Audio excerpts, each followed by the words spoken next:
Queremos glorificar a nuestro Dios y queremos que el Señor nos hable a través de su bendita palabra. Así que la actitud es lo más importante en una iglesia, ¿sabe?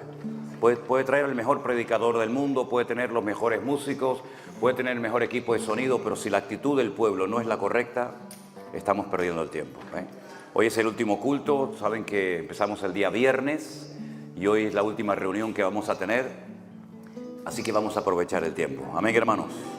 Te damos muchas gracias, Señor, en esta mañana por este privilegio tan grande que nos das de poder congregarnos en este lugar. Señor, te pedimos que aprovechemos el tiempo, que abramos nuestra mente, nuestro corazón, nuestro oído, que tu Espíritu Santo pueda hablar y ministrar a nuestras vidas conforme a nuestras necesidades, Señor. Ponemos todo en tus manos y pedimos que tú seas el invitado de honor, el protagonista, Señor. Que todo gire en torno a ti, Señor, la alabanza, la lectura de tu palabra, la exposición de tu palabra, todo, Señor, que te levante en alto a ti, porque tú eres el único digno de gloria, el único digno de alabanza, Señor. Y queremos en esta mañana, Señor, pedirte que nos hables también a través de tu hermosa y poderosa palabra. Te lo pedimos todo en el nombre de Jesús. ¿Cuántos dicen amén? Dale ese fuerte aplauso al Señor. Dígale gracias, Señor. Gloria a Dios. Amén. Yo no sé si vamos a poder, si ustedes van a poder tener las letras ahí en la pantalla, pero esta canción el Señor nos la dio porque entendemos que la palabra de Dios es la base y el fundamento de nuestra vida.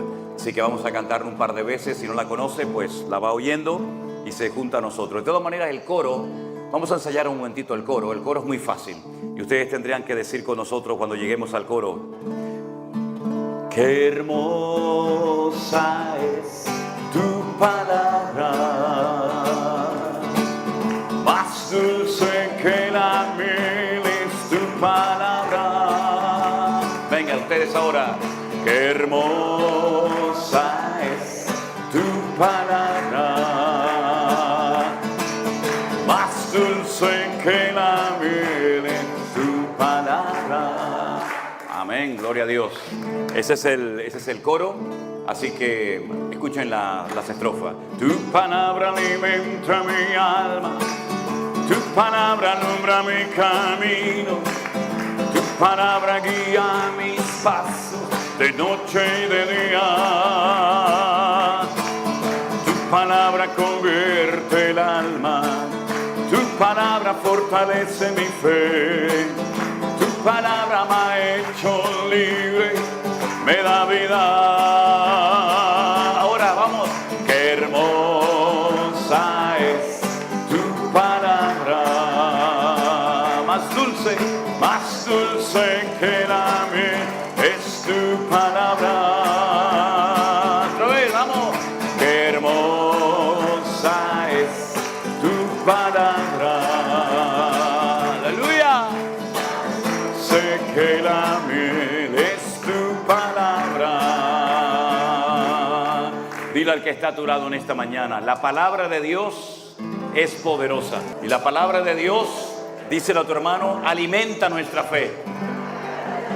Así que dígalo conmigo: qué hermosa es. A ver esas palmas, fuerte. Más dulce que la miel, más dulce que la miel es tu palabra. Otra vez. Qué hermosa es tu palabra. Aleluya. Más dulce que la miel es tu palabra. Escuchen. Tu palabra nunca pasará, tu palabra es poderosa, tu palabra llena mi vida cada día. Tu palabra me renueva, tus promesas me bendicen, tu espíritu me guía, la verdad. Todo. Qué hermosa es tu palabra, es más dulce que la miel. Amén. Es tu palabra. Venga, fuerte. Qué hermosa es tu palabra. Más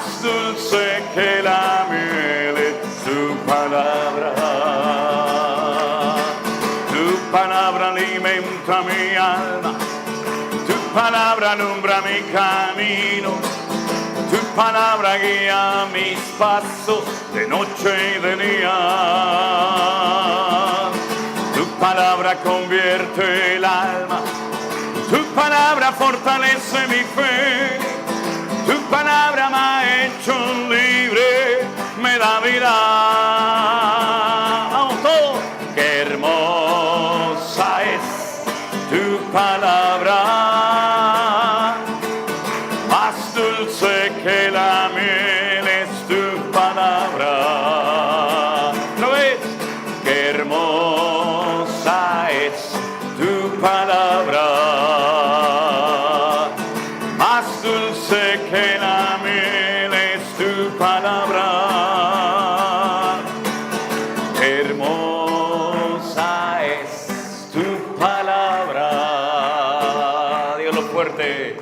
Dulce que la miel es tu palabra. La última vez, vamos. Amén. Hermosa es tu palabra, más dulce que la miel es tu palabra.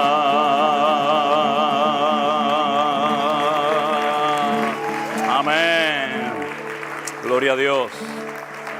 Amén, amén, amén, amén. Dentro de un ratito, después de la alabanza que vamos a cantar ahora, vamos a leer una porción de la palabra de Dios, del Evangelio de Mateo, capítulo 24. Y van a ver que en esas palabras del Señor Jesucristo, cuando salió del templo de Jerusalén, Él menciona ese texto que hemos cantado en esta mañana, que el cielo y la tierra pasarán, pero mi palabra siempre permanecerá. Amén, hermanos. Yo quiero que cerremos nuestros ojos en esta mañana y le digamos al Señor, gracias, Señor, de todo corazón, porque un día llegó tu palabra a mi vida y me hizo libre. ¿Cuántas personas darían lo que fuera por tener un ejemplar de la Biblia en sus manos? Y lamentablemente no la tienen. Aleluya. Sin embargo, usted tiene la palabra de Dios en la mano. ¿Y cuánta gente dio la vida para que pudiéramos tener la palabra de Dios en nuestro propio idioma? Y damos gracias al Señor porque su palabra nos guarda, su palabra nos ministra, su palabra nos fortalece cada día. Aleluya. Y la presencia del Señor estará con nosotros todos los días hasta el fin del mundo. Aleluya. ¿Se oyó la guitarra? ¿De dónde vendrá mi socorro? Mi socorro viene de Dios, el que hizo los cielos y la tierra. Él te guardará de todo mal, no se dormirá el que guarda a Israel. Sol no te fatigará de día, ni la luna de noche. No se dormirá el que guarda a Israel. Sol no te fatigará de día, ni la luna de noche.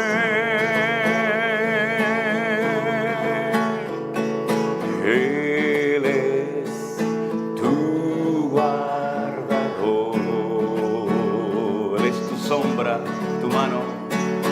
Él es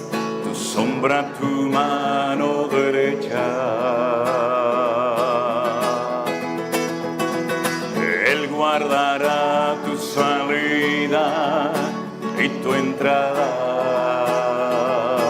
Desde ahora y para siempre. Todos, no se dormirá el que guarda a Israel. Sol no te fatigará de día, ni la luna de noche. No se dormirá el que guarda a Israel.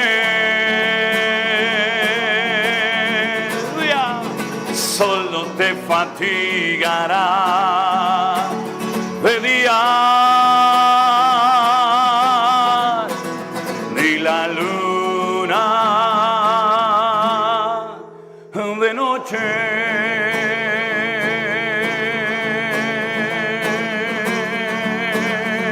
Aleluya. Dale ese fuerte aplauso al que vive. Amén. No se dormirá el que guarda a Israel. Aleluya. Ni la luna de noche.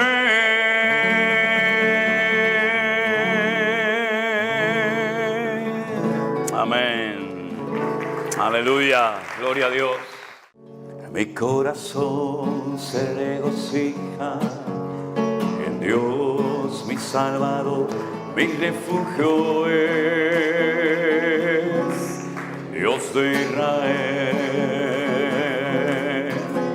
Él me dio lo que le pedí, respondió a mi oración este pobre clamor, y Él me oyó.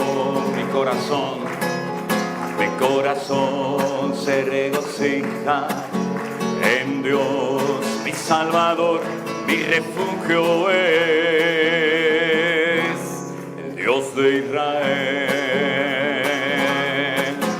Él me dio lo que le pedí, respondió a mi oración este pobre clamor, y Él me oyó. Y todo el mundo podrá ver que mi Dios tiene el poder. Yo le doy gloria a Él, yo le doy gloria a Él.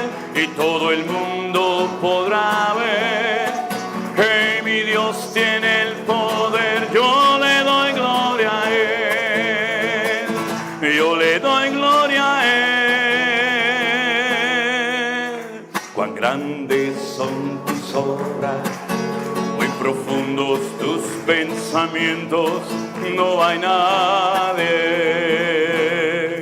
como tú.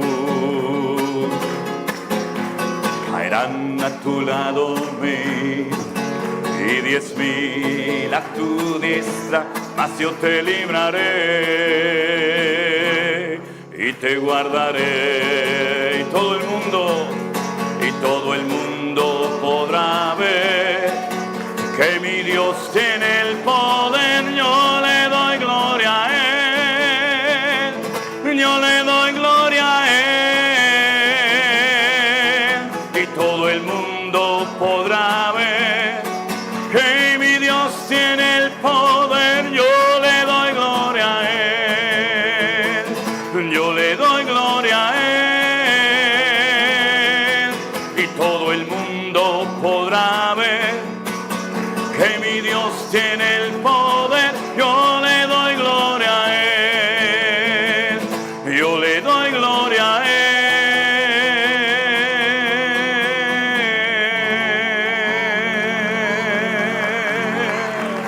Amén, así sea, Señor. Amén.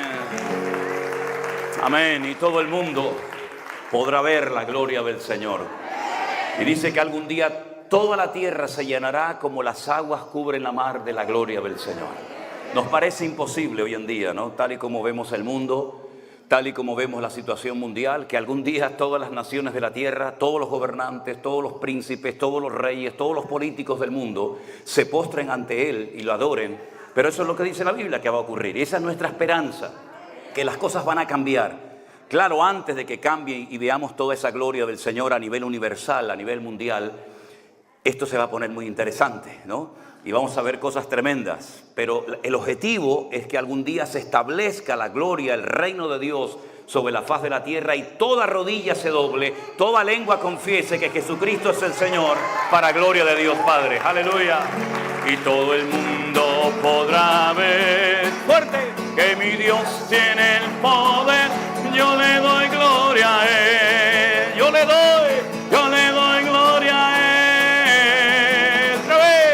Y todo el mundo podrá ver que mi Dios tiene el poder. Yo le doy gloria a Él, yo le doy gloria a Él.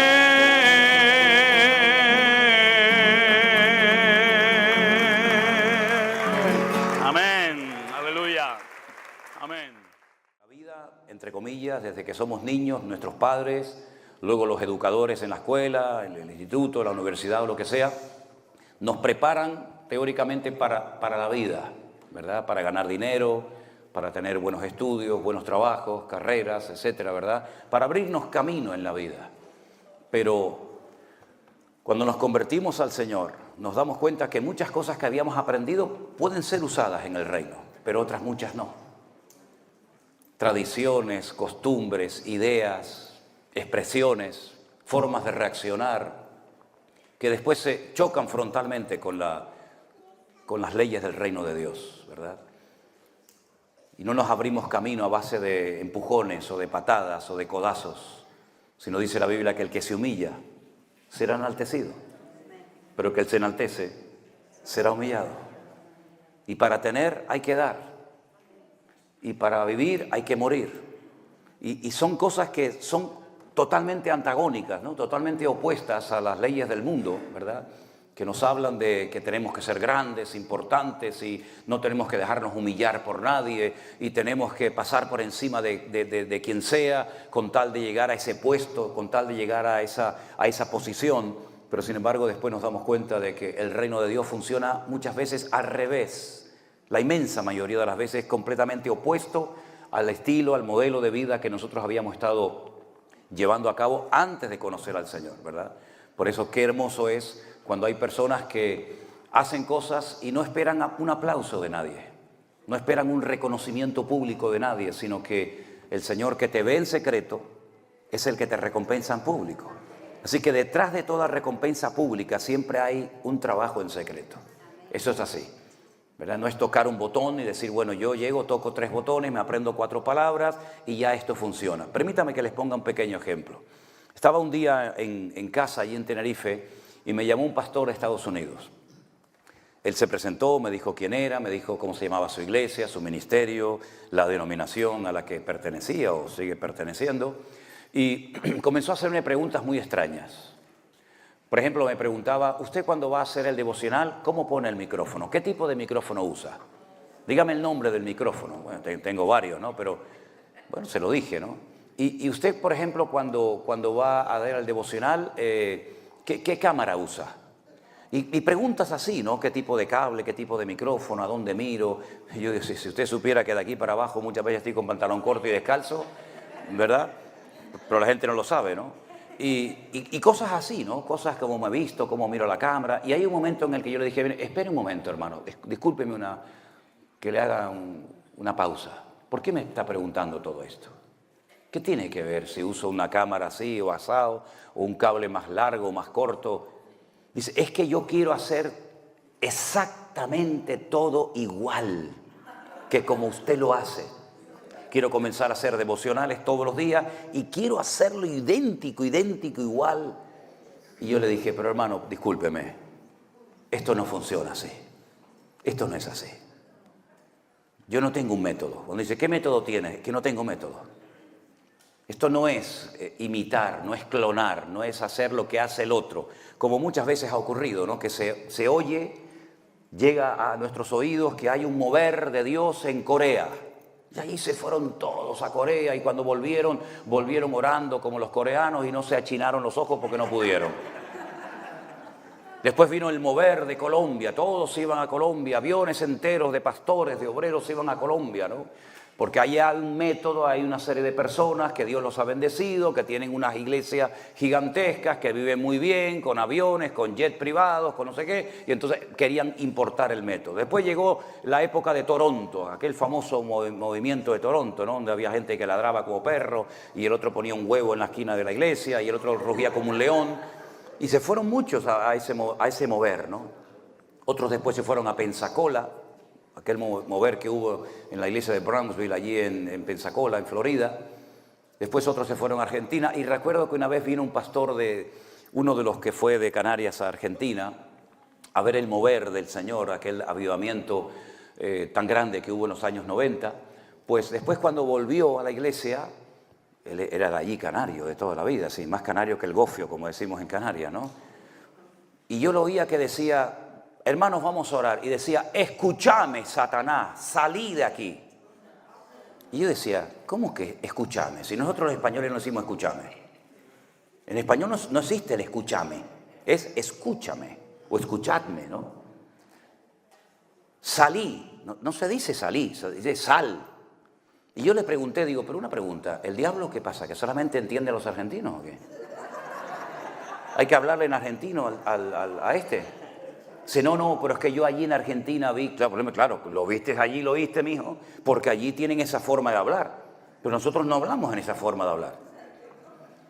Y por otra parte, estar ahora viendo al diablo por todas partes, me parece sinceramente que por ahí no van los tiros. Ahora tú verás lo que hace, ¿no? Entonces, hermanos queridos, ustedes no tienen que imitar a nadie. Ni tienen que orar como el pastor fulano de tal, ni tienen que predicar como menganito de tal, ni tienen que hacer los gestos y poner la plataforma como la puso fulanito para tener éxito. Es que a mí no me interesa tener éxito. A mí lo que me interesa es hacer la voluntad de Dios. Y me acuerdo que hace años alguien vino a mi casa y me dijo: ay, hermano Manolo, ay, si tú hicieras un show, un espectáculo con luz. A mí, por ejemplo, todas estas cositas están muy lindas, ¿no? Pero bueno, parece que viene Donald Trump que por cierto hoy sufrió un atentado, no sé si saben, ¿no? Impresionante, por unos milímetros no lo mataron, ¿no? Pero bueno, está muy bien la decoración y los focos y las luces y todo eso, pero ¿saben qué? Y si no tuviéramos nada de esto, nos gozaríamos igual en el Señor. Porque yo estuve una vez en Cuba, he estado varias veces, pero la primera vez que estuve en Cuba, yo entré a una iglesia que no tenía ni equipo de sonido, ni instrumentos, ni luces, ni nada. Y entré a las 6 de la tarde y salí a las 8 de la mañana. Solamente me pasó una vez en mi vida. Toda la noche cantando, alabando a Dios, predicando. Terminábamos de predicar, seguíamos alabando a Dios, hasta que al final ya a las 8 de la mañana ya no dábamos más. Y allí no había ni la 10ª parte de lo que hay en la mayoría de las congregaciones hoy en día. Pero sin embargo había algo que hoy en día en muchas iglesias no está, que era la presencia de Dios.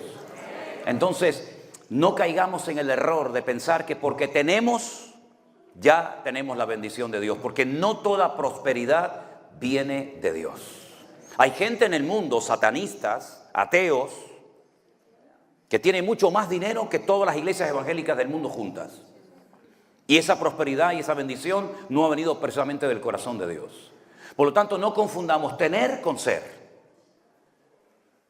El problema es que hay un refrán por ahí que dice: tanto tienes, tanto vales. Una de las preguntas que generalmente se suelen hacer entre pastores es: ¿cuánta gente tiene usted en su iglesia? Y una vez le dije a uno: ¿y a usted qué le importa? Parece como que, ay, tiene 1000, este es un tipo importante. Tiene 20, este no. ¿Pero qué estamos hablando, hermanos? Por un alma, el Señor movilizó a Felipe de un avivamiento espectacular en Samaria y se lo lleva al desierto para ganar a uno. Muchos quieren dejar lo pequeño para ser grandes, importantes y reconocidos. Sin embargo, es todo lo contrario. Entonces, que el mundo no moldee nuestra forma de ser, ni de ministrar, ni de predicar. Usted lo que tiene que hacer es lo que Dios le diga que haga, ni más ni menos. ser fiel al Señor, gozarse en las cosas del Señor. Y si el pastor de la esquina tiene 5,000 y su iglesia tiene 20, gloria a Dios, yo bendigo al hermano y que el Señor le dé 5,000 o 20,000 personas más. No trabajar con miedo, porque hay gente que en el ministerio trabaja siempre con miedo. No vean en internet a este hombre, no vayan a esos cultos, no tengan contacto con nadie, porque tienen miedo a perder a la gente, como si la gente fuera de ellos. Hermano, vea lo que quiera, yo le puedo aconsejar, pero yo no soy el dueño de las almas. Yo no soy el dueño de las ovejas. Y ministrar y estar en la obra de Dios con miedo es terrible. No se puede vivir con miedo. Es que ahora hay una iglesia allí que está creciendo, la mía no crece. No vamos a contar nada, no vamos a decir nada para que la gente no compare. Hermanos, por favor. Tenemos que ser fieles en lo poco y gozarnos con los 10, con los 5. Yo estuve meses predicando a sillas vacías. Y la gente me decía, este hombre está loco. ¿A quién le predica? Bueno, me da igual, pero era mi obligación estar allí el jueves y yo predicaba y fue la época en la que más gente nos vio y nos escuchó. En otras palabras, queridos hermanos, no busquemos la pompa, el reconocimiento, el aplauso de la gente, porque eso es tan efímero y tan falso que el que hoy te levanta al altar, mañana te crucifica. El que hoy te dice, ay, el pastor es no sé qué y no sé cuánto, mañana ese mismo te traiciona y se va con otro. Yo he aprendido, hermanos, a no enamorarme de la iglesia, sino a enamorarme del Señor.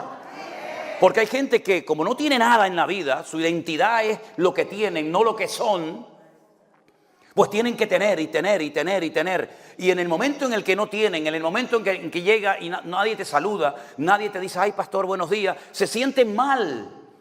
Pero nosotros hemos sido aceptados en Cristo y no necesitamos ni aplausos, ni focos, ni reconocimiento humano, porque todo lo que mi vida necesita para ser feliz y tener estabilidad emocional y espiritual, ya lo tengo en Cristo. Yo estoy completo en Cristo y tú también, mi querido hermano. Estamos completos en el Señor.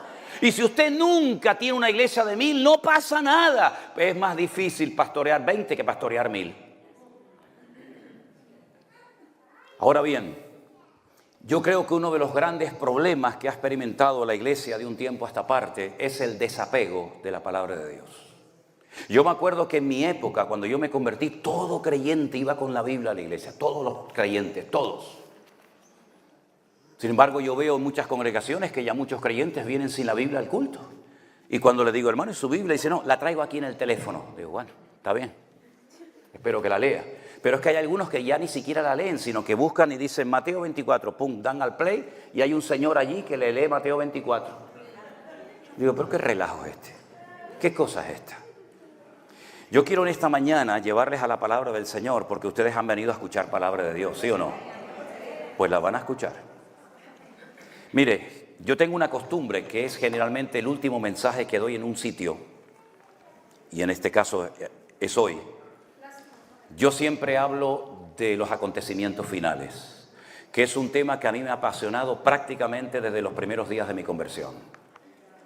Cuando yo estuve en una escuela bíblica hace muchos años y me gradué en mayo de 1981, la mayoría de ustedes no habían nacido, esto fue en el siglo pasado, teníamos a un maestro que nos enseñaba lo que se llama escatología, cosas sobre Daniel, Apocalipsis, las profecías y todo esto. Y yo recuerdo que cuando terminaba la clase todos se iban corriendo y yo me quedaba con él horas y horas hablando y preguntándole cosas. Tengo que admitir que muchas cosas que le pregunté a aquel gran maestro que decían que era de las cosas escatológicas, muchas veces no me dio respuestas. Nunca me dio respuestas a muchas preguntas que le hice. Porque el problema es que mucha gente que se ha criado toda la vida en una misma iglesia, y no digo esto en plan de crítica, sino simplemente a modo de ilustración. Gente que se ha criado toda la vida en un mismo ambiente, digamos, evangélico, espiritual, en una misma denominación. Muchas veces la gente cree cosas porque en su denominación o en su iglesia se ha enseñado eso, pero no han llegado a la conclusión de lo que predican por sí mismos, sino que en su denominación o en su iglesia hay como una especie de presión invisible que te impide salirte de la norma. ¿Por qué? Porque si dices, esto ya no es negro, esto es gris, cuidado que te llaman y te dicen, hermano, usted está enseñando cosas que nosotros no creemos. Y muchas veces me he encontrado con gente que en privado me dicen, yo estoy totalmente de acuerdo con esto, pero no lo puedo decir en mi iglesia porque si no me ponen en disciplina o me echan. Porque yo he notado que en la iglesia del Señor hay mucha gente valiente, pero también hay mucho cobarde. ¿Qué le parece? Y hay muchos pastores cobardes que tienen miedo de predicar de ciertas y determinadas cosas porque se le va la gente. Y como ellos dependen de la gente más que del Señor, hay que mimar y cuidar a la gente porque si se van diezmos, se van ofrendas. Y entonces, bueno, sabemos que está en desorden, pero no le vamos a decir nada, porque si no el padre, la madre, el primo, el tío y el sobrino agarran y se me van, y entonces a ver cómo pago el alquiler de la iglesia, a ver cómo llego yo a fin de mes y pago las facturas. Y hay mucha gente en el ministerio con temor, controlados por las circunstancias, en vez de controlados por el Espíritu de Dios. Y yo doy gracias al Señor que he llegado a un punto en mi vida, tanto personal como ministerial, en el que no necesito ni del aplauso ni del reconocimiento de nadie, sino que me limito a predicar la palabra de Dios al que le guste bien y al que no también. Es como las lentejas, ¿se acuerdan? ¿No quieres lentejas? Pues te las, ¿cómo era? Te las comes o las dejas. Y en mi época no es como hoy en día. En mi época mi padre decía, ¿no las quieres? No pasa nada. Guárdalas en la nevera, a la noche se las pones otra vez. No es como hoy en día que la mamá dice, ¿qué quieres comer, mi niño? Pollito, ¿no quieres pollito? ¿Quieres carnita? Y el niño come a la carta, es como si tuviera en un hotel de 5 estrellas. En mi época no. Ponle las lentejas otra vez. Amigo, a los 3 días te comía las lentejas, hasta el plato de las lentejas te comía. Y encima decías qué ricas estaban las lentejas, mamá. Así que la palabra que yo voy a compartir con ustedes en esta mañana puede ser, no digo 100% que sea así, pero puede ser que su teología, su enseñanza denominacional o de la índole que sea, puede ser que a lo mejor choque, pero ¿por qué le ocultamos? Eso es una de las cosas que yo siempre le preguntaba a este maestro. ¿Por qué no le decimos a la gente que hay sandías, melón y pera? ¿Por qué decimos que solamente hay sandías? Cuando sales a la vida real y conoces a otros siervos de Dios y te mueves como el Señor nos ha dado el privilegio a nosotros de movernos con gitanos, con pentecostales, con metodistas, con anglicanos, con luteranos, etcétera, etcétera, te das cuenta que dentro del espectro evangélico hay muchas opiniones y muchos estilos y que no soy yo siempre el que estoy en posesión de la verdad, sino que es bueno oír a los demás y aprender de los demás. Y eso es lo que yo les pido a todos y a cada uno de ustedes, que en esta mañana, si en algún momento determinado del estudio que vamos a dar hoy sobre acontecimientos finales, digo algo que a usted le choca, bueno, analícelo a la luz de la palabra de Dios. Como los de Berea, ¿se acuerdan? Dice que eran más nobles que los otros, porque cuando Pablo terminaba de exponer las Escrituras, lo escuchaban con reverencia, lo escuchaban con respeto. Dice que analizaban, escudriñaban a la luz de las Sagradas Escrituras si estas cosas eran así, tenían trasfondo bíblico o eran inventos de aquel predicador itinerante llamado Saulo de Tarso. La primera porción que vamos a leer en esta mañana se encuentra en 2 de Tesalonicenses, capítulo 2. Repito, 2 de Tesalonicenses, capítulo 2. Los títulos que aparecen encima de los capítulos no son originales, han sido puestos por las asociaciones, por los hombres, para que entendamos un poquito o nos hagamos una idea de lo que va a tratar el pasaje. Y en este caso, encima del capítulo 2 de 2 de Tesalonicenses aparece el título Manifestación del hombre de pecado. Aunque ustedes van a poder comprobar, según vamos leyendo, que hay varios temas que son como los eslabones de una cadena que uno lleva al otro y así puedes llegar a una conclusión final. ¿Lo tienen, hermanos? Con respecto a la venida de nuestro Señor Jesucristo y nuestra reunión con Él, os rogamos, hermanos, que no os dejéis mover fácilmente de vuestro modo de pensar, ni os conturbéis ni por espíritu, ni por palabra, ni por carta, como si fuera nuestra, en el sentido de que el día del Señor está cerca. Nadie os engañe en ninguna manera, porque no vendrá sin que antes venga la apostasía y se manifieste el hombre de pecado, el hijo de perdición, el cual se opone y se levanta contra todo lo que se llama Dios o es objeto de culto, tanto que se sienta en el templo de Dios haciéndose pasar por Dios. ¿No os acordáis que cuando yo estaba todavía con vosotros os decía esto? Ahora vosotros sabéis lo que lo detiene, a fin de que a su debido tiempo se manifieste, porque ya está en acción el misterio de la iniquidad, solo que hay quien al presente lo detiene, hasta que él a su vez sea quitado de medio. Y entonces se manifestará aquel inicuo, a quien el Señor matará con el espíritu de su boca y destruirá con el resplandor de su venida. Inicuo cuyo advenimiento es por obra de Satanás, con gran poder y señales y prodigios mentirosos, con todo engaño de iniquidad para los que se pierden, por cuanto no recibieron el amor de la verdad para ser salvos. Por esto, Dios les envía un poder engañoso, para que crean a la mentira, a fin de que sean condenados todos los que no creyeron a la verdad, sino que se complacieron en la injusticia. Uno de los temas más mencionados en toda la Biblia, incluido lo que llamamos vulgarmente Antiguo Testamento y Nuevo Testamento, son las distintas apariciones o manifestaciones públicas y visibles del Mesías. En el Nuevo Testamento hay más de 150 referencias a la segunda venida del Señor Jesucristo. Pablo en sus cartas menciona el tema más de 50 veces.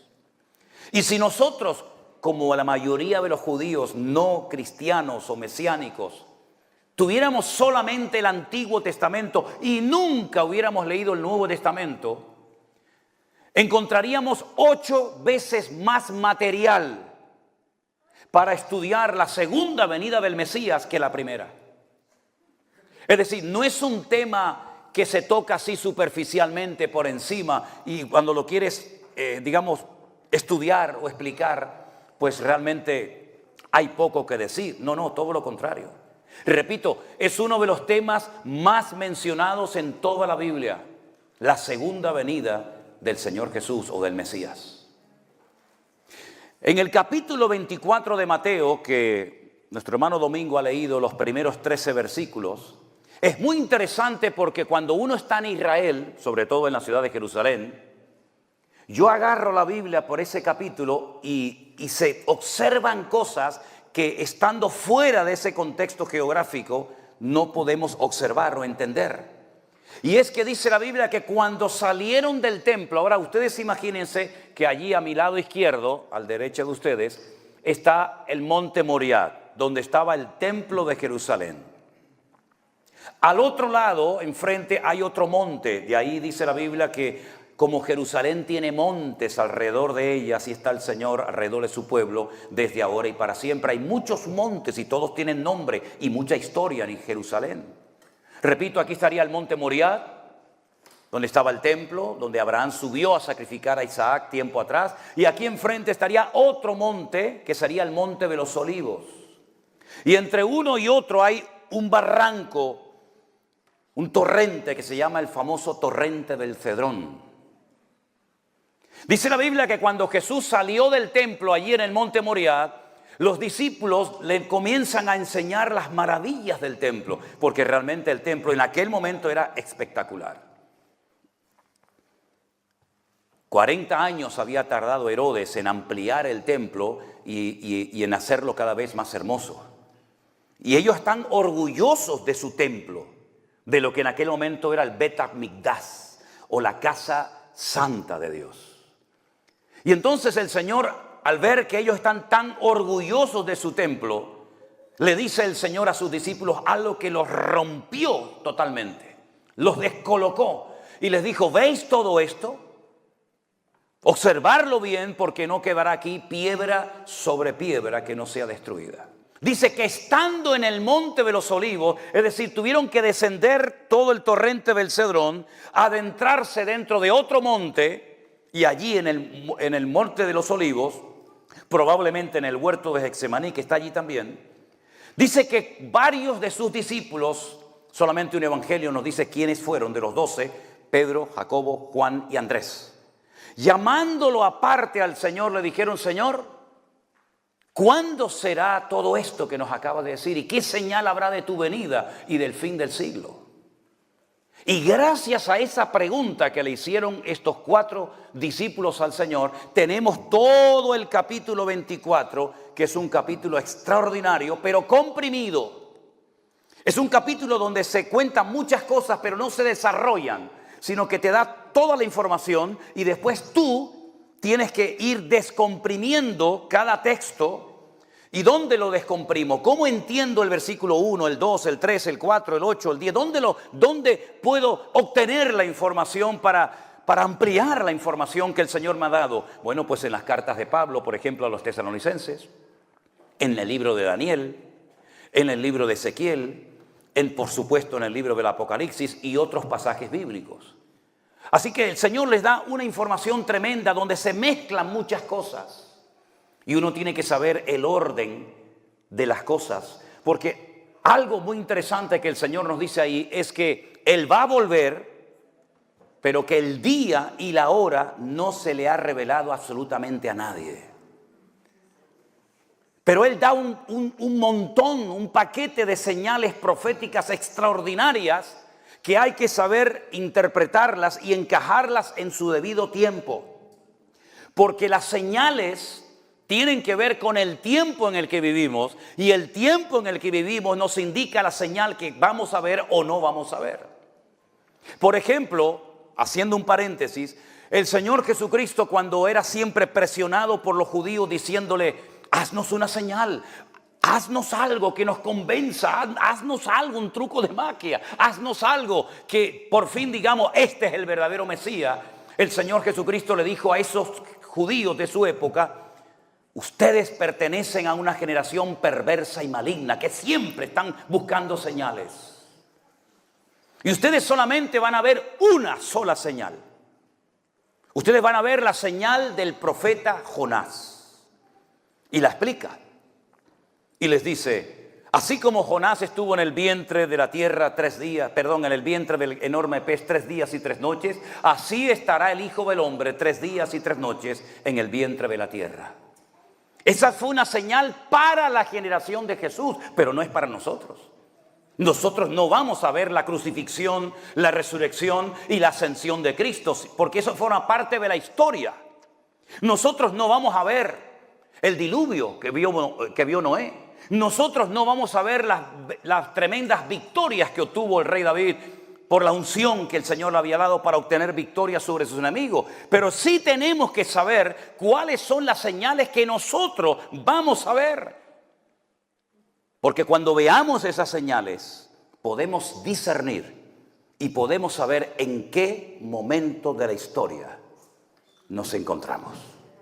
Amén. El capítulo 2 de Segunda de Tesalonicenses, que yo he leído en esta mañana, parte del capítulo hasta el verso 12, repito, es como los eslabones de una cadena, que un versículo te da una pequeña información, el siguiente te la amplía, pero necesitas el siguiente para seguir ampliando la información y el conocimiento. El capítulo comienza diciendo que con respecto a la venida de nuestro Señor Jesucristo, ahora aquí hay que pararnos para entender lo siguiente. ¿A qué venida está haciendo referencia el apóstol Pablo? Porque la Biblia habla de una primera venida como siervo sufriente, como cordero que fue llevado al matadero y no abrió su boca y enmudeció, ¿verdad? Y delante de sus trasquiladores no se le hizo justicia, etcétera, etcétera. Y de una segunda venida como el león de la tribu de Judá, como rey triunfante y glorioso, para establecer su reino. Ya él había hecho referencia al reino. Ningún profeta jamás había hablado del reino de Dios, nunca. Pero el primer mensaje de Cristo fue: arrepentíos, porque el reino de los cielos se ha acercado, no se ha establecido, pero se ha acercado a vosotros. Ya que ustedes no se acercan al gobierno de mi Padre, el gobierno de mi Padre ha decidido descender y acercarse a vosotros. Y para formar parte de ese reino, ustedes tienen que arrepentirse, convertirse, ¿verdad? Y aprender a vivir y a comportarse en ese reino. Y la constitución de ese reino, las normas, el patrón de conducta de ese reino, la constitución está en Mateo 5, 6 y 7, que es el famoso Sermón del Monte, ¿verdad? Pero la Biblia habla de que no solamente el reino, el gobierno de Dios, del cual salió Adán y Eva, se iba a acercar a la humanidad, sino que se iba a establecer en un momento determinado, en un punto concreto del mundo, que es la ciudad santa de Jerusalén. Ahora bien, cuando Pablo dice con respecto a la venida del Señor Jesucristo, él utiliza una palabra diferente para diferenciar la primera de la segunda venida. Cada vez que usted lea en el texto griego la palabra epifanía, usted está viendo información sobre la primera venida del Señor. La epifanía es la primera venida de Cristo. Pero él emplea la palabra parousia, que es una palabra que solamente se emplea en las cartas de Pablo para hacer referencia a la segunda venida del Señor Jesucristo. Por lo tanto, con esta información podríamos leer otra vez el versículo de la siguiente manera: con respecto a la segunda venida, ¿me explico? Con respecto a la segunda venida de nuestro Señor Jesucristo y nuestra reunión con Él, y ahí viene la información. Es decir, no está hablando de la primera, está hablando de la segunda venida del Señor. Entonces dice Pablo: hermanos queridos, con respecto a la venida del Señor Jesucristo, ustedes no pueden permitir que nadie les engañe. Y es curioso notar que cuando el Señor Jesucristo responde a la pregunta de los discípulos en el Monte de los Olivos acerca de qué señal habrá de tu venida y del fin del siglo, comienza diciendo: mirad que nadie os engañe. Y ahora Pablo dice lo mismo: mirad que nadie os engañe. Lo cual quiere decir que hay creyentes que son propensos a ser engañados. Y podemos correr el riesgo de ser engañados si no tenemos una buena base y un fundamento bíblico. No, yo soy cristiano, sí, pero eso no significa que usted no pueda ser manipulado, engañado, etcétera, etcétera. La única manera de no ser engañados y de no ser arrastrados por la corriente de este mundo ni por falsas doctrinas que vendrán y se introducirán encubiertamente en las congregaciones es conociendo las Sagradas Escrituras. Porque Pablo le dijo a Timoteo, que era un pastor de la ciudad de Éfeso: el Espíritu dice claramente que en los postreros días algunos apostatarán de la fe, escuchando a espíritus engañadores, ¿verdad? Por lo tanto, el riesgo siempre está ahí. Mirad que nadie os engañe. El mismo Señor Jesucristo dice: mirad que nadie os engañe, porque vendrán muchos Cristos y predicarán y harán señales y milagros y prodigios. La palabra Cristo no es un nombre. La palabra Cristo es un título. La palabra Cristo viene de la palabra hebrea Mashiach, que significa ungido. Cuando se dice es que Saúl es el ungido del Señor, si usted supiera leer hebreo, dice Saúl es el Mesías del Señor. Es el Mashiach, porque ungido es Mesías y Mesías es ungido. Cada vez que aparece la palabra ungido es la misma palabra que se utilizó para decir en el Nuevo Testamento Cristo. Valga la redundancia, nuestro Señor Jesucristo no se llamaba Cristo, se llamaba Yeshua HaMashiach. El Cristo, el ungido, se llama Yeshua, que es el que salva. Por lo tanto, cuando el Señor dice vendrán muchos Cristos, está diciendo cuidado, porque aparecerán en el horizonte muchos falsos ungidos. ¿Y cuántos falsos ungidos y cuántas falsas unciones se han introducido en las congregaciones? Creyendo que es el mover de Dios, resulta que no tiene nada que ver con el mover de Dios. Tal vez es una histeria colectiva, tal vez es una manipulación del ambiente o de las emociones, llámalo usted como quiera. Pero Pablo dice: mirad que nadie os engañe, exactamente lo mismo que dijo el Señor, porque el Señor no va a venir hasta que se manifieste el hombre de pecado o el hijo de perdición. Ahora, usted va a notar en la Biblia que hay lugares, personas que tienen muchos nombres. Por ejemplo, en la Biblia hay 70, no se los voy a decir todos, pero usted va a notar que la única ciudad del mundo que tiene 70 nombres diferentes es la ciudad de Jerusalén. Y todos están en la Biblia. ¿Por qué 70 nombres para una ciudad? Nueva York es Nueva York. Ámsterdam es Ámsterdam, ¿no? Madrid es Madrid. ¿Por qué la Biblia da 70 nombres diferentes para una misma ciudad? Bueno, porque cada uno de esos nombres te da una enseñanza o una información sobre el aspecto espiritual de la ciudad. ¿Por qué, por ejemplo, a Dios se le llama Elohim, se le llama Adonai, se le llama Yahvé, se le llama Rafa y tantos nombres? Es el mismo Dios. ¿Por qué al Señor Jesucristo se le llama Alfa y Omega, Príncipe de Paz, Cordero de Dios, ¿verdad? Alfa y Omega, bueno, ya lo he dicho, ¿verdad? ¿Por qué se le da tantos nombres? Para que conozcamos la esencia del Mesías. ¿Por qué al Espíritu Santo se le llama Espíritu de vida, Espíritu de adopción, Consolador, Espíritu de verdad? ¿Por qué tantos nombres? Bueno, porque cada uno de esos nombres se nos da una información. Con el anticristo o este personaje político siniestro que ha de aparecer en los últimos tiempos, que se va a levantar de aquí del continente nuestro, se le llama cuerno pequeño, hijo de pecado. Hijo de perdición, hombre de pecado, inicuo, anticristo. Y hay un montón de nombres para definir a la misma persona. Y cada uno de esos nombres te revela algo de su esencia o de su naturaleza, ¿verdad? El Señor Jesucristo dice que tiene que venir, pero no va a aparecer hasta que se manifieste el hombre de pecado o el hijo de perdición. Miren, vamos a hacer una prueba. Me la voy a jugar para los que me están mirando con lupa y diciendo, voy a ver por dónde va este hombre. Te lo voy a poner más fácil para que después, si quieres, me critiques. Hoy el Señor Jesucristo no va a venir. Ya está, me la jugué. Esto está grabado y usted lo puede ver cuando quiera.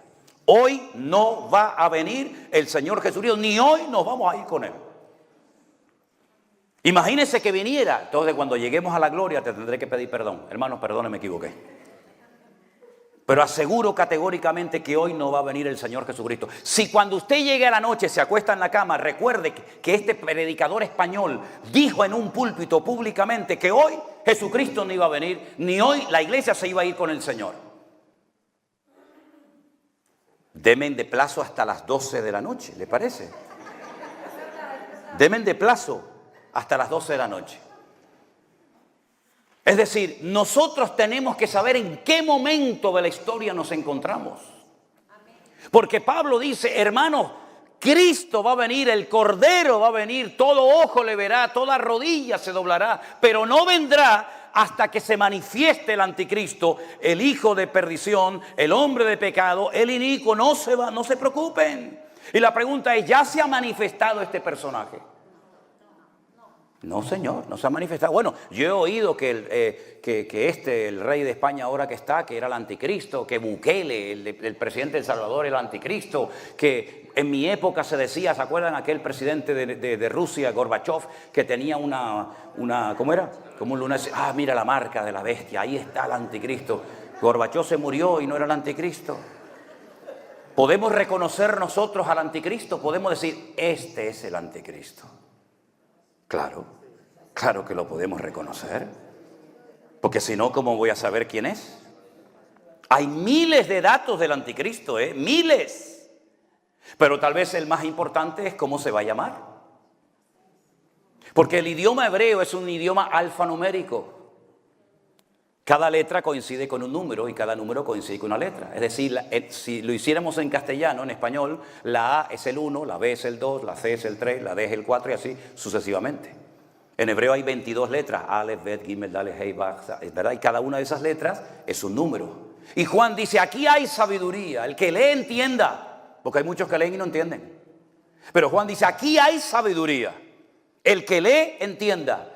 El número de la bestia es 666. ¿Qué te está diciendo? Que el nombre suma 666. Si no suma 666, ese señor no es el anticristo. Un dato tremendamente importante, ¿no les parece? Por lo tanto, nosotros no podemos caminar más tiempo en ignorancia. A mí se me parte el corazón cuando hay muchos hermanos que me dicen: hermano, pastor, yo nunca en mi vida he escuchado en mi iglesia un estudio del libro del Apocalipsis o del libro de Daniel. Y a mí me han confesado pastores: yo no hablo de este tema porque no entiendo nada. Que una vez yo le dije a uno en Barcelona, le dije: ¿no te da vergüenza? Te está pagando la iglesia un sueldo. ¿Y qué haces todo el día? ¿Rascándote la panza? Ponte a estudiar. Y si no estás preparado, llama a alguien que te instruya y te enseñe a la congregación. Pero si no se habla en este tiempo de Daniel y de Apocalipsis y de la segunda venida, ¿cuándo vamos a hablar entonces, mijo? Si estamos nosotros más cerca de la venida del Señor que ninguna otra generación de creyentes. Y lo que está ocurriendo en el panorama político, económico, etcétera, etcétera, nos está indicando que el Señor viene pronto, que ya empezaron hace mucho tiempo los dolores de parto. Y yo no voy a explicar aquí los dolores de parto. Pero las hermanas que habéis parido y que habéis sido madres, sabéis perfectamente que el objetivo no es sufrir y tener dolores y dolores y dolores. No, el dolor te indica que el niño viene. Y el niño no viene sin dolores. Y el dolor te anticipa el gozo de tener a tu hijo o a tu hija en tus brazos. La tierra ha entrado en dolores de parto. Y esos dolores de parto le indican a la humanidad, lamentablemente muchos de ellos están ciegos y no lo quieren reconocer, pero por lo menos los creyentes deberíamos de decir: Señor, yo sé que tu venida se acerca a pasos agigantados, porque los dolores de parto ya han empezado. Y si alguien te dice desde un púlpito: no se preocupen, hermano, vamos a ir cada día mejor, te está diciendo mentiras. Europa está en coma. Holanda está en coma, Alemania está en coma, el mundo está enfermo con herida de muerte. Y el único que puede solucionar los problemas de Europa, de Latinoamérica, de Estados Unidos, de la economía y todo es solamente el Rey de Reyes y Señor de los Señores. No hay nadie, no hay nadie. Me da igual si es de la derecha, de la ultraderecha, de la izquierda o de la ultraizquierda, de arriba, me da exactamente igual. No hay nadie en su ceguera capaz de guiar a otros ciegos por el buen camino. Venid a mí los que estáis trabajados y cargados, que yo os haré descansar. Pero ¿qué es lo que hace este personaje siniestro llamado el anticristo? Dicho sea de paso, el único que lo llama anticristo es Juan. Nadie lo llama anticristo, solamente el apóstol Juan. La Biblia nos enseña que este personaje, cuando se presenta en la escena política, porque es un político, no es un predicador, es un político, que tendrá una capacidad económica, militar, tremenda, como ningún otro en la historia. El eslogan de su campaña será: os vengo a ofrecer lo que no tienen, paz y seguridad. Porque habiendo paz, estamos seguros. Y si estamos seguros, es porque tenemos paz. Puede ofrecer el hombre de pecado, el inicuo, puede ofrecer el hijo de perdición, puede ofrecer el anticristo paz. El único que puede ofrecer paz es el que dijo: mi paz os dejo, mi paz os doy. Pero la gente estará tan desesperada, el mundo será un caos tan terrible, que venga quien venga, si es de izquierda, de derecha, cristiano, musulmán, homosexual, heterosexual o lo que sea, van a decir: por fin llegó al que estábamos esperando. Pero él no va a estar solo, aunque aquí Pablo no lo dice. Tenemos que ir a otros libros que nos complementan la información y nos dice que el anticristo también tendrá un aliado, digamos como un ayudante, por decirlo de alguna manera, que será el que se va a encargar de todos los aspectos espirituales o religiosos. Y la Biblia lo llama el falso predicador o el falso profeta, el falso exponente del evangelio. ¿Y podemos saber de quién se trata? Claro, claro. Porque la Biblia nos dice que este falso profeta, representante de una estructura mundial religiosa, con una capacidad de convocatoria tremenda como nadie, dice que sus ministros se visten de púrpura. Y los musulmanes no se visten de púrpura, ni los budistas, ni los hindúes, sino ustedes saben quiénes son los que se visten de púrpura. Y dice que se adornan con piedras preciosas y con joyas. Y dice que se han embriagado con la sangre de los santos, de los hijos de Dios. Y ustedes pueden leer, por ejemplo, la famosa Santa Inquisición, cuando Felipe II, el rey de España, se unió con el clero católico Y durante 300 años mataron a millones de personas, no solamente en España, en otros países de Europa.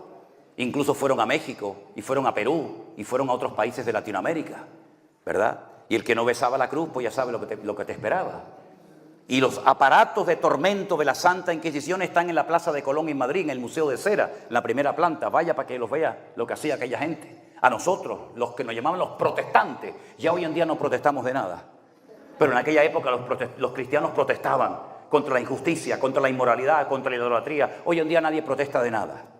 Pero en aquella época éramos una amenaza. ¿Por qué? Porque decíamos que la palabra de Dios es viva y eficaz y es la que transforma los corazones, y que solamente la sangre de Jesucristo perdona pecado, y que solamente el justo por la fe vivirá, no por las obras. Y en aquellos tiempos nos quemaban y nos torturaban, y en España quemaron a cantidad de gente. Y esta Biblia que usted, mi hermano latino que habla español, tiene en su mano, está bañada en sangre. Porque esta Biblia la tradujo un cura español llamado Casidoro de Reina en Sevilla, cuando tuvo que salir corriendo a Suiza, a Alemania y a otros lugares para poder traducir la palabra de los textos originales, hebreo y griego, al castellano. Porque eran los únicos que sabían leer. La gente no sabía leer y escribir, en analfabetos, ¿verdad? ¿Y ahora cómo llevamos la Biblia a España? ¿Ahora cómo la llevamos? ¿Y a quién se la damos? Bueno, se inventaron todo tipo de artimañas para poder llevar los pocos ejemplares que gracias a la imprenta de Gutenberg se pudo imprimir, como unos 2000 y pico ejemplares. Y entonces había un señor llamado Julianillo, un chiquitito jorobado, creyente, hijo de Dios, que pasaba por los Pirineos con sus burritos y con barriles de vino para llevar de un lugar a otro sus productos. Y dentro de las barricas de vino metían las Biblias. Y se jugó la vida hasta que finalmente lo quemaron en la hoguera por repartir la Biblia. Para que tú y yo tengamos esta Biblia en nuestras manos, ¿cuántos hermanos nuestros pagaron con precio de sangre? Para que después la olvides y para que después la dejes en la banca de tu iglesia, cuando detrás de cada letra, cada capítulo, cada página, cada parábola, cada historia, hay sangre de mártires que se jugaron la vida para que tú te pongas a leer ya la Biblia y te dejes de perder el tiempo y de tontear en internet con una de Colombia, una de México que no sabe ni cómo se llama, y le abres tu corazón. Es increíble. Entonces, por lo tanto, si usted quiere saber en qué tiempo de la historia te encuentra, métase en la página de la palabra de Dios, porque la Biblia dice: Cristo, hermanos, va a venir, pero no va a venir tranquilo, no se pongan nerviosos, no se perturben. Porque hasta que no se manifieste el anticristo, el hijo de pecado, no va a venir el Señor. Y no solamente eso, sino que se tiene que manifestar la apostasía. ¿Y qué es la apostasía? La apostasía es la anarquía espiritual, la pérdida de valores. Ya todo es relativo, nada es absoluto. Si a ti te apetece, si a ti te agrada casarte con tu gallina, pues te casas con la gallina. Pasa nada. Eso es ser moderno, eso es ser europeo. Pero eso de respetar al padre y a la madre, no. En la época nuestra, cuando los adultos hablaban, los niños se callaban. Oye, es al revés. Cuando el niño habla, los abuelos se tienen que callar porque está hablando el niño. ¿Verdad? En nuestra época, nuestros padres nos miraban, ¿sí o no? Los que ya tenemos una cierta edad, ¿sí o no? ¿Se acuerdan ustedes de aquella mirada? Muchachos, aquello no era ni WhatsApp, ni Facebook, ni Instagram, aquello era tremendo, aquello viajaba más rápido que la velocidad de la luz. ¿Te miraba tu padre así? Muchacho, te mandaba un mensaje, te estás quieto, o cuando llegas a casa te doy una que te vas a enterar. Y tú lo entendías, ¿verdad? No es como hoy en día que te escribe y dice: ¿qué me escribió este tío? Una X, una cruz, un pajarito, así. ¿Qué me está diciendo este mujer aquí? Tu padre te miraba, antes de ir a la casa de visita te decía: pórtate bien. No cojas nada de lo que te ofrezcan. No te muevas de ahí. Si tienes ganas de ir al baño, te lo haces encima, pero tú de ahí no te mueves. Y cuando te movías, el Señor te decía: ¿quieres un caramelito? Tú mirabas a tu padre y hacías así, lo cogías, te miraba así. Y ya sabías que cuando llegabas a casa ibas a dormir calentito. Ya lo sabías. ¿Qué te parece? Eso era tremendo en aquella época, ¿verdad? La pérdida de valores. Hoy en día todo lo más raro es lo que vende. Lo más raro, lo más absurdo, lo más ridículo. La anarquía, la pérdida de valores en las iglesias. Hay muchas iglesias que están peor que el mundo. Un relajo, aquello es un circo, una pasarela, ve, esta viene con este vestido, otra con otro vestido. La pérdida de valores en el cuerpo de Cristo, la pérdida de santidad, la pérdida de amor, el afán de protagonismo, ¿verdad? Los pastores que en vez de servir a la gente, se sirven de la gente. Todo eso que estamos viendo, todo eso que ya empezó hace muchos años, ¿verdad? Donde algunos dicen, no, ya la Biblia no, hoy en día hay una Biblia por ahí que circula que ya le han quitado versículos. Ya le han quitado versículos, la famosa la nueva versión internacional, le han quitado versículos. Ahora quieren hacer una que diga, en el principio Alá creó los cielos y la tierra. Para llevarnos bien con nosotros. Ese es el mundo en el que vivimos, ¿verdad? Tremendo. Todo eso se tiene que dar antes del que venga este personaje. Pero a su vez hay un dato muy significativo.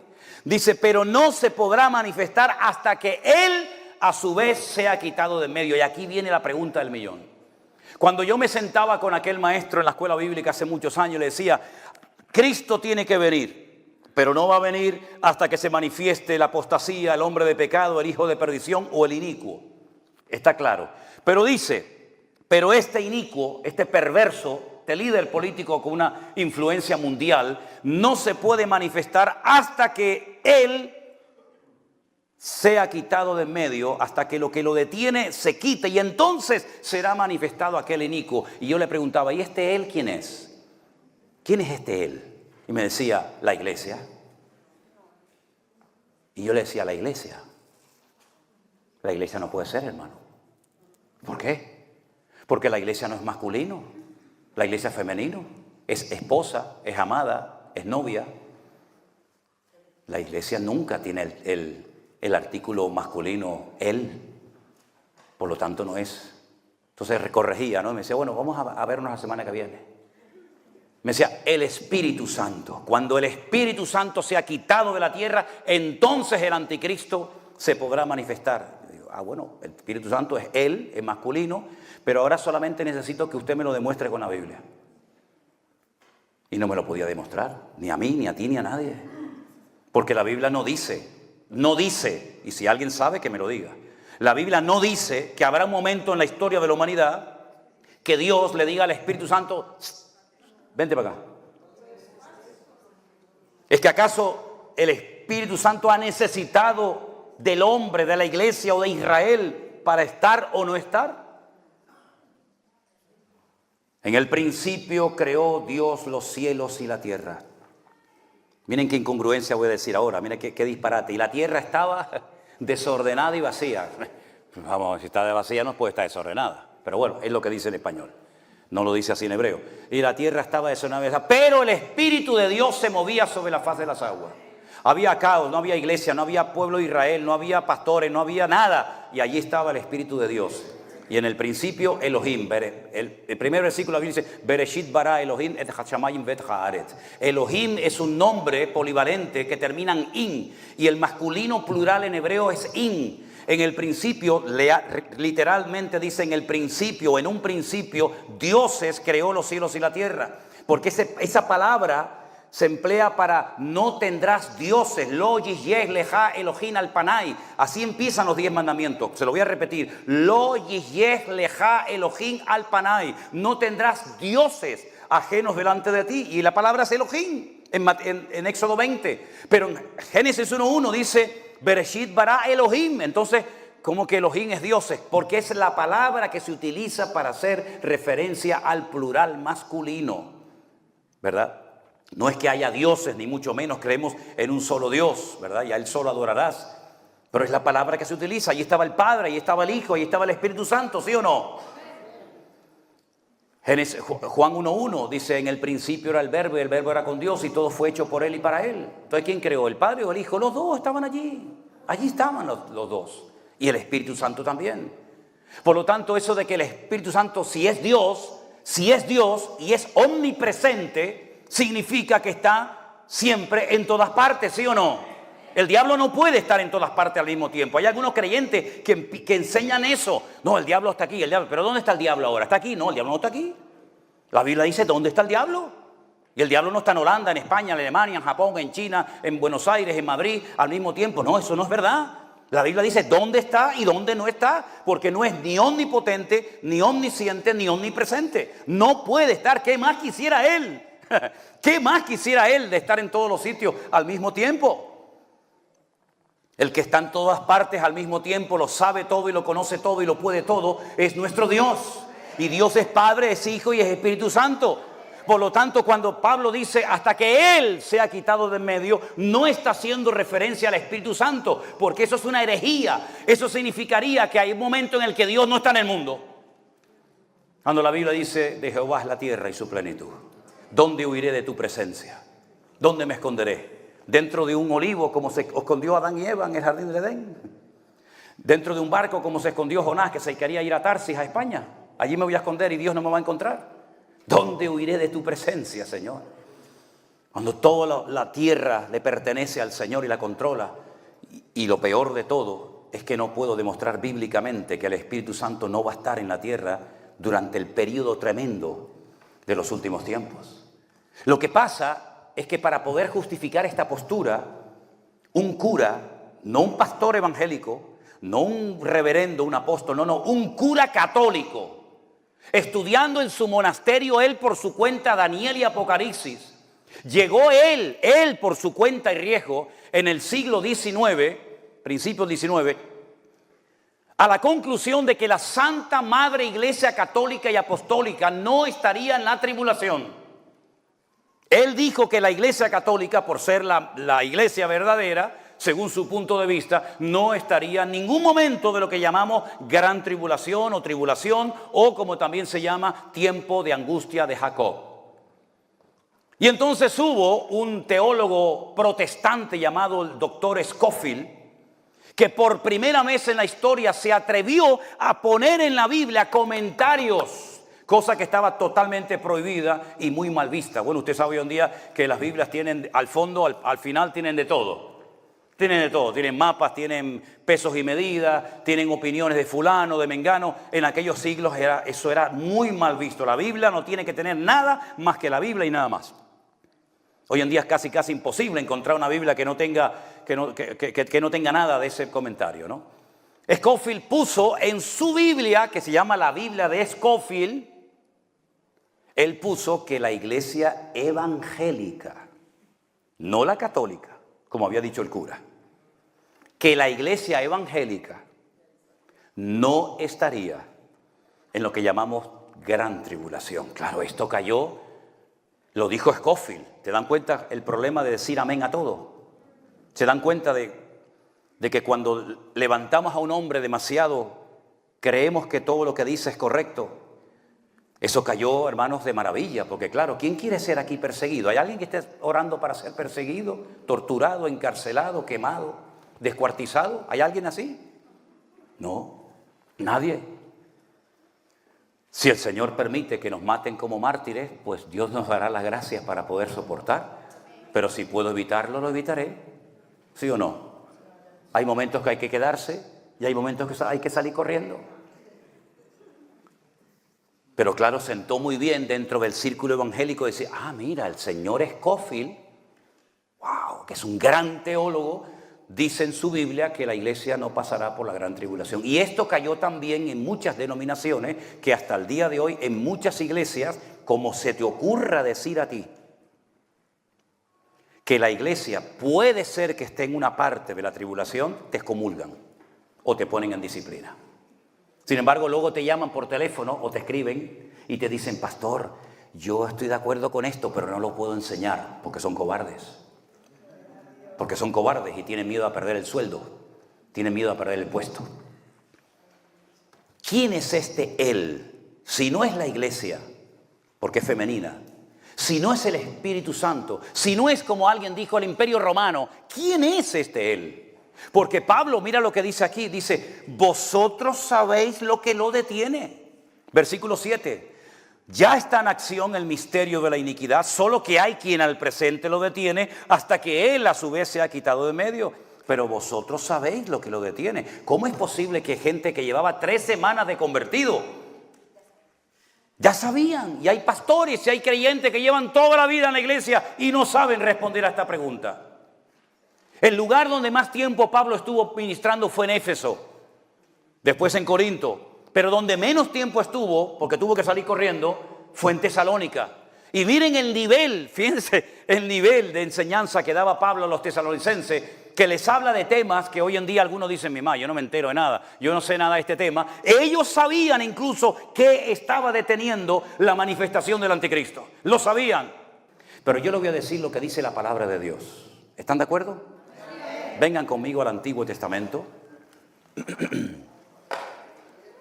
A lo mejor muchos de ustedes ya esto lo saben. A lo mejor otros dicen, yo no había oído esto en mi vida. Bueno, pues está bien, así aprendió algo. En el libro de Daniel, que es el Apocalipsis del Antiguo Testamento, el libro de Daniel es el Apocalipsis del Antiguo Testamento. De hecho, hay cosas que para poder entenderlas del Apocalipsis hay que entender el libro de Daniel. Y hay cosas que para entender del libro de Daniel tienes que leer el libro del Apocalipsis. Ambos se complementan, ¿verdad? En Daniel capítulo 12, titulado El tiempo del fin, dice lo siguiente. Daniel 12:1. En aquel tiempo se levantará, cum es levantarse, quitarse, desplazarse, moverse. En aquel tiempo se levantará Miguel, el gran príncipe que está de parte de los hijos de tu pueblo. ¿Y qué va a pasar cuando este general del ejército de Dios se le diga, quítate, muévete? Pues dice que será tiempo de angustia, cual nunca fue desde que hubo gente hasta entonces. Pero en aquel tiempo será libertado tu pueblo y todos los que se hallen escritos en el libro. Muchos de los que duermen en el polvo de la tierra, de los muertos, serán despertados, unos para vida eterna y otros para vergüenza y confusión perpetua. Los entendidos resplandecerán como el resplandor del firmamento, y los que enseñan la justicia a la multitud como las estrellas a perpetua eternidad. Pero tú, Daniel, cierra las palabras y sella el libro hasta el tiempo del fin. ¿Cómo se te quedó el cuerpo, hermano? No cabe la menor duda de que el pueblo de Israel tiene sobre ellos una protección sobrenatural. Si no, sería imposible que ese pueblo todavía esté ahí y que exista. Imposible. Es un pueblo que no llega ni al 0,01%, ni de territorio ni de población mundial. Pero todos los días se habla en televisión de esa gente, de ese pueblo. Que si una guerra, que si atacaron, que si no atacaron, que si esto, que si aquello. Cientos de millones de árabes darían lo que fuera ahora mismo por destruir a ese pueblo. De hecho, en la mayoría de las constituciones de los países limítrofes, países que le rodean y de grupos terroristas, ¿verdad? En su carta magna dice que su objetivo es la destrucción y aniquilación del Estado de Israel. Lo intentaron los babilónicos. Lo intentaron los medos persas, lo intentaron los griegos, lo intentaron los romanos, lo intentaron los cruzados, lo intentó Adolf Hitler en la Segunda Guerra Mundial, lo intentó todo el mundo y todos los que intentaron destruirlo desaparecieron. No queda rastro de ellos. Y ellos siguen ahí, su bandera, con su himno, con sus tradiciones, con su menorá, con su talir, con sus costumbres, ahí siguen. ¿Qué es lo que hace que este pueblo sea indestructible? Nadie puede con ellos. Desde que entraron en la época moderna, en 1947-48, que David Ben-Gurión declaró la libertad del Estado moderno de Israel, han tenido 8 guerras. 8 guerras. Le han atacado por tierra, por mar, por aire, por la izquierda, por la derecha, por arriba, por abajo, por dentro. Y cada vez que hay guerra, pierden territorio los enemigos y siguen estando ellos ahí. Pero ¿qué es lo que tiene esta gente? ¿Qué es lo que tiene? Que a veces lanzan un cohete hacia allí y se da la vuelta y cae en territorio enemigo. ¿Qué es lo que hizo que en la guerra de los 6 días subiendo los poquitos tanques de guerra israelíes por los altos del Golán, llegaran arriba y se encontraran con centenares de tanques de combate armados hasta los dientes de los sirios y de los árabes, y de repente estos muchachos desde su tanque observaran que levantaban la tapa y salían corriendo y dejaban los tanques encendidos, los motores arrancados con todo el armamento dentro. Y dicen, ¿pero qué hacen? Pues si somos 4 y ellos son 1000, ¿por qué no nos destruyen? Y años más tarde, alguien contó, decir, ¿cómo nos vamos a huir? ¿Cómo nos vamos a huir? Si cuando ustedes subían por la montaña, una mano gigante les iba cubriendo y amparando. ¿Cómo nos vamos a huir si el que pelea contra ustedes pelea contra el Dios de Abraham, de Isaac y de Jacob? Es increíble, es increíble. Tiempo de angustia de Jacob, sí, mucho. Ahora Israel está como nunca la he visto. Llevo 22 años viajando todos los años, 2, 3, 4 veces a Israel. Y nunca he visto a Israel tan sacudida y tan dividida como está. Pero no podrá ser destruida por un motivo fundamental. Porque el que destruye a Israel demuestra o que Dios no existe o que Dios es un mentiroso. Porque Dios dice, no lo hago por vosotros, yo no lo hago por ustedes, que son los mejores de la tierra, no, lo hago por mí, lo hago por mi nombre. Porque Dios se ha empeñado, Dios ha dado su palabra y ha jurado por sí mismo que nadie podrá destruir a ese pueblo, sacudido por aquí, por todo lo que ustedes quieran, hasta la altura de los frenos de los caballos llegará en el valle de Megido, en la batalla de Armagedón. Y estarán meses y meses enterrando muertos y años quemando armamento, pero no podrán ser destruidos nunca, porque el que destruye a Israel es como el que destruye a Dios.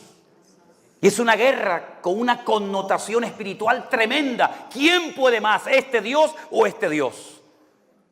¿Saben cuántos cohetes han caído o han lanzado desde la franja de Gaza a Israel? ¿Saben cuántos cohetes están lanzando ahora mismo desde el norte contra Israel? Pero tan difícil es destruir a esta gente, tan complicado es destruirlos. No es que sean invencibles humanamente hablando, es que Dios ha empeñado su nombre y su palabra. Y esa es la pura realidad. Ahora llegará un momento cuando se pondrán las cosas muy complicadas, muy complicadas. Cuando Estados Unidos le diga, ahí te quedas, amigo. Y cuando Europa, que ya lo ha hecho, porque no hay un continente más cobarde y más traidor que el de Europa, que hoy se pelean y mañana se van a comer juntos. Terrible, terrible, ¿no? Cuando Israel se vea sola y está siendo atacada por todas partes y las legiones, las hordas del anticristo vayan contra la ciudad de Jerusalén, apoyados desde el norte por Rusia, por China, por los países árabes y también por Europa. Y vayan más de 100 millones de personas a pelear contra Israel para tomar la ciudad del gran rey, la ciudad de Jerusalén. Dice la Biblia que tendrán que levantar su mirada al cielo. Porque el arca de Noé solamente tenía una ventana, mi hermano. No era como esos barcos que tienen ventanitas por babor y estribor, sino solamente tenían una ventana y estaba arriba. Era la única dirección a la que podían mirar, al Altísimo. Si habéis resucitado con Cristo, poner la mira en las cosas de arriba, no en las de la tierra. ¿Verdad? Pues cuando ellos estén ya con la soga al cuello y ya no digan, no podemos más, nos van a destruir, es entonces cuando Él vendrá y pondrá sus pies sobre el monte de los olivos y el monte se partirá y todo ojo le verá y todos se nos robarán delante del gran rey, aleluya, de toda la tierra. Ese es nuestro Dios. Entonces, mis queridos hermanos, a la iglesia nunca se le prometió no pasar por problemas. Eso es lo que algunos enseñan desde los púlpitos. Vengan al Señor, conviértanse y todos sus problemas desaparecerán. Falso, falso. Ya me gustaría a mí poder predicar así, pero estaría mintiendo, hermanos. El que quiera vivir, no sé cuántos quieren vivir piadosamente, pero dice la Biblia que el que quiera vivir piadosamente sufrirá persecución. O por el padre, por la madre, por el compañero de trabajo, por el vecino, por quien sea. Si tú quieres verdaderamente ser un hombre de Dios o una mujer de Dios, tarde o temprano se meterán contigo, mío. No seas un cristiano espía. No, nadie sabe en el trabajo que soy cristiano. Nadie lo sabe, no lo diga. Me acuerdo un día que fui a predicar una mañana a una iglesia y se levantó, era un culto abierto donde se podían levantar diferentes personas según el estilo, el modelo de esa iglesia, a compartir. Y se levantó un señor y dio un sermón ahí, muy elocuente. Y por la tarde, en el pueblo donde este señor vivía, pues, ¿me estoy extendiendo mucho? No, vale. ¿Cuántos me dan un minuto? 5 minutos. A ver, 5, 10, 15, 20, vale, ya voy. Bueno. Cuando vamos por la tarde a una campaña evangelística al pueblo donde este señor vivía, y había una plataforma, y yo era el evangelista, el que iba a predicar al aire libre, este señor veo que me viene y me coge así por el brazo y me dice, tengo que hablar contigo, y me lleva a un lado, y le digo, ¿qué te pasa, muchacho? No vayas a decir en el púlpito que yo soy cristiano en este pueblo, porque yo soy director de una escuela y como se enteren de que yo soy cristiano puedo tener serios problemas. Así que no se te ocurra mencionarme ni decir nada. No diga, el Señor tal, está aquí nuestro hermano. Nada ni se te ocurra.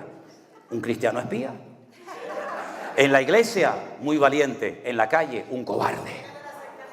Y la Biblia dice que el que se avergüenza de mí delante de los hombres, yo me avergonzaré delante de él, delante de mi Padre. Entonces, si tú quieres vivir conforme a la voluntad de Dios, prepárate. Es que me pueden echar el trabajo. ¿Y qué? ¿O es que no han echado del trabajo y no han torturado y no han encarcelado y no han echado de muchos lugares a hermanos nuestros a lo largo de la historia? ¿O es que tú y yo somos mejor que nuestros hermanos del pasado? ¿Estamos dispuestos a pagar un precio? ¿O a qué rayo viniste tú a Europa, mijo? A ganar dinero, a ahorrar para comprarte una casita en Bolivia, en Ecuador, en Perú, y cuando te jubiles te vas allí con las gallinas y con los chanchitos a disfrutar de la vida. Ese es tu plan de vida. Te equivocaste, mi hermano. Nosotros ya no tenemos plan personal ni agenda. Nuestra agenda, nuestra vida la dirige el Rey de Reyes y el Señor de los Señores, mi hermano. Esa es la cruda realidad. Y si mañana el Señor te lleva a otro lugar, tú tienes que ir con gozo y con alegría. Y es que claro, es que aquí gano $10,000, aquí gano 10,000. Y si voy allí, claro, si voy a España, pues voy a ganar 1,500. ¿Y qué? ¿No dice la Biblia que el justo por la fe vivirá? ¿Dónde están los valientes hoy en día? Porque la Biblia nos da la lista de hombres valientes, pero hoy en día para buscar hombres valientes, a ver si los encuentras. Y la Biblia nos enseña que en los últimos tiempos la iglesia también va a ser sacudida. ¿Saben por qué? Porque la iglesia no está en su mejor momento. Esa es la cruda realidad. La iglesia está muy dividida, muy fraccionada. Mucho afán de protagonismo, muchas peleas. Quítate tú para ponerme yo.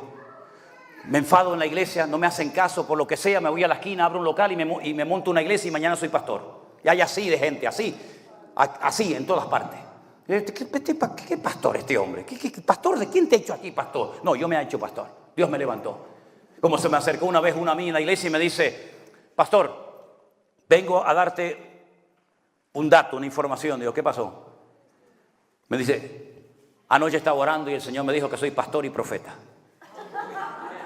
Y yo le dije, muy bien, me parece muy bien. ¿Y ahora qué quieres? ¿Qué quieres ahora? No, yo como soy pastor y profeta, voy a abrirme mi propia iglesia. Y la abrió. Y así nos va. Por eso la iglesia, que tiene todavía tantas manchas y tantas arrugas, va a tener que ser sacudida, porque la Biblia dice que es hora de que el juicio empiece por la casa de Dios. Y yo me temo que aquí en Holanda el corazón de la iglesia y de ustedes pues es exactamente igual que si te vas a Guatemala, a España o a donde quiera que sea. Claro que la iglesia pasará por luchas y por pruebas. Pero la Biblia nos da un dato y es el último que comparto en esta mañana porque de este tema podría estar hablando días y días. ¿Cuándo se producirá entonces ese encuentro con Cristo? Yo dije hace un rato, hoy no. ¿Se acuerdan que lo dije? De momento no ha venido. ¿Cuándo se producirá entonces ese encuentro? ¿La Biblia lo dice? Claro que lo dice. Claro que lo dice. Primera de Corintios capítulo 15, y esta es la última porción que les comparto en esta mañana. Primera de Corintios capítulo 15 es un capítulo monográfico, es decir, habla de un solo tema. No mezcla diferentes temas en el mismo pasaje, sino que es un capítulo que va desarrollando un tema central que es la resurrección. lo que se conoce como la anastasis, la transformación como de gusano a mariposa, para que me entiendan.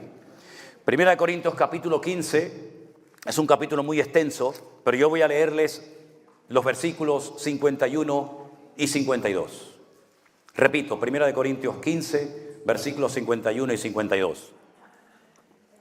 Dice la palabra del Señor así: he aquí os digo un misterio, algo que no se ha contado nunca. Eso es la palabra misterio, un secreto. Yo voy a revelarles un secreto, y es el siguiente: no todos dormiremos, pero todos seremos transformados. Amén.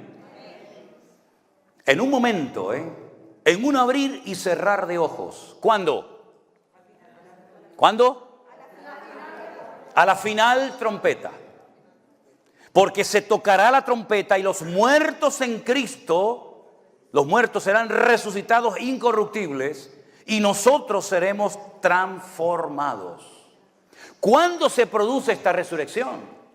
¿Cuándo seremos transformados? ¿Cuándo nos reuniremos con el Señor? A la final trompeta. No lo digo yo, lo dice la Biblia. La pregunta es, ¿y esto de las trompetas qué tiene que ver? Porque el libro del Apocalipsis relata 21 juicios diferentes en 3 grupos de 7, 7 y 7. Empezando por el capítulo 6 de Apocalipsis, los 7 sellos, caballos que van cambiando de color, que todo eso tiene una explicación. Se habla del jinete, pero se habla a través del caballo. Terminan los 7 sellos y comienzan los 7 toques de trompeta. Terminan los toques de trompeta y comienza entonces las 7 copas de la ira, que es cuando marcan a la gente con la marca, ¿se acuerdan? Pablo dice, en un momento y en un abrir y cerrar de ojos, se tocará la trompeta y los muertos serán resucitados incorruptibles y nosotros seremos transformados a la final trompeta. Hasta que toque la última trompeta, tienen que pasar 7 sellos.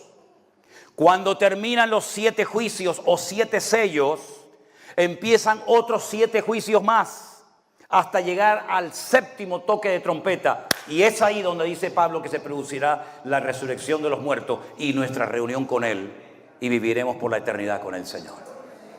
Entonces usted tiene que leer a partir de hoy urgentemente el Apocalipsis, para saber de los 7 sellos cuántos ya se han producido, si es que se ha producido alguno, o se han producido todos.